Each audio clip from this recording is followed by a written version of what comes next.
Hello friends, আবারও আমি চলে এসেছি নতুন একটা ভিডিও নিয়ে। আজ আমি বানাবো সর্ষে পোনা। প্রথমে কড়াইটা গরম করে নিয়ে তাতে তেল দিলাম, তারপর একে একে মাছগুলোকে আমি ভেজে নিচ্ছি। নুন হলুদ দিয়ে মেখে রাখা মাছ আমার অনেকটাই ভাজা হয়ে গেছে, আরও 2 পিস দিয়ে দিলাম। এবার এই দুটিও ভেজে নেব। এখন ওই তেলের মধ্যে টমেটো দিয়ে দিলাম, 2টো টমেটো দিলাম। তারপরে একে একে মশলা দেব। নুন দিলাম,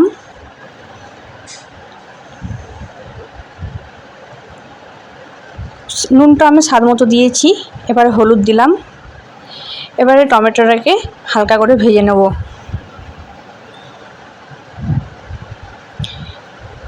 টমেটোটা ভাজা হতে থাক, আস্তে আস্তে ভেজে নিই টমেটোগুলো।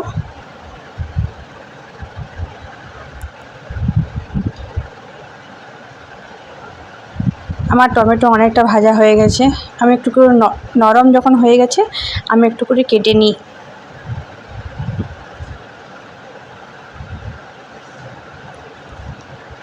আমার প্রায় অনেকটা নরম হয়ে গেছে। এবারে টমেটোটাকে বেশ ভালো করেই ভেজে নেব। একটু সময় ধরে আঁচ কমিয়ে কমিয়ে ভাজতে হবে। যদি আমি আঁচটা বেশি দিয়ে দিই তাহলে কিন্তু পুড়ে যাবে।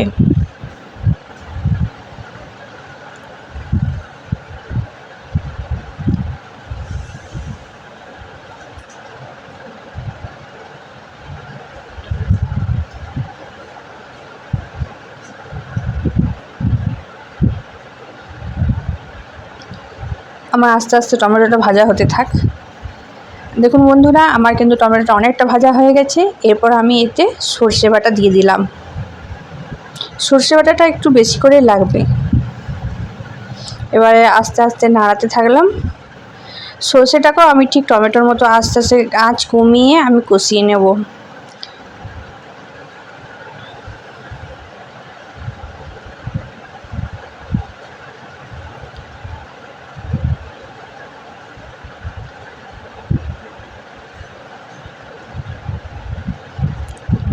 সর্ষে বাটায় আমার ফুট ধরে এসেছে, দেখুন অনেকটাই ফুটে উঠেছে। আবারও আমি একটু নাড়িয়ে নেব।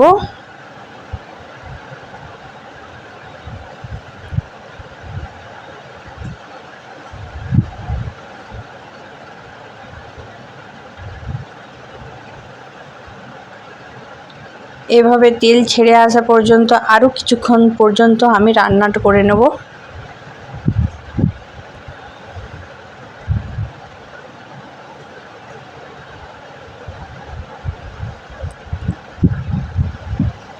সর্ষেটা আমার প্রায় অলমোস্ট কষানো কমপ্লিট হয়ে গেছে।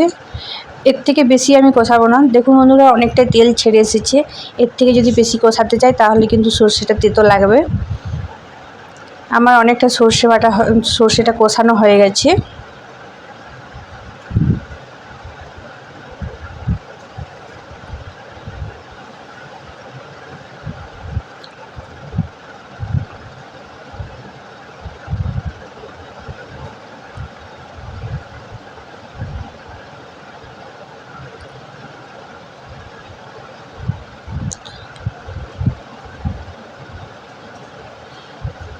এবার বাটি ধোয়া জলটা আমি একটু দিয়ে দিই। এবার একটু নাড়িয়ে নেব।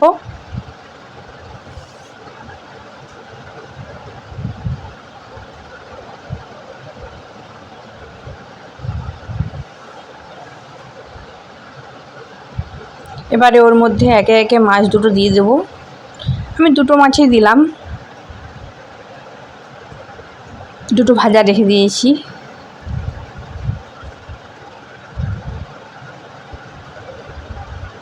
এবার একটু উল্টে নেব।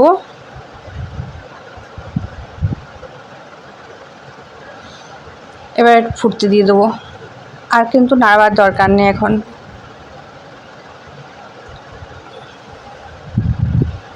আমার প্রায় ফুট ধরে এসেছে।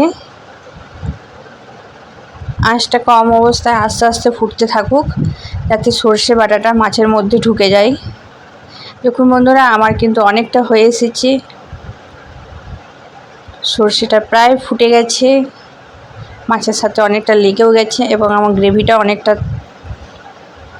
মরে গেছে, একটু পুরো হয়ে এসেছে।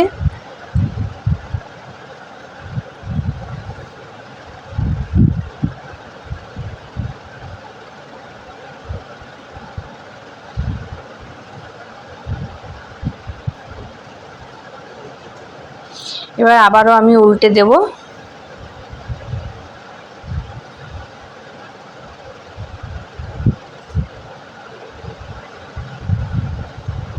আবার কিছুক্ষণ হতে থাকুক, আবার একটু হবে।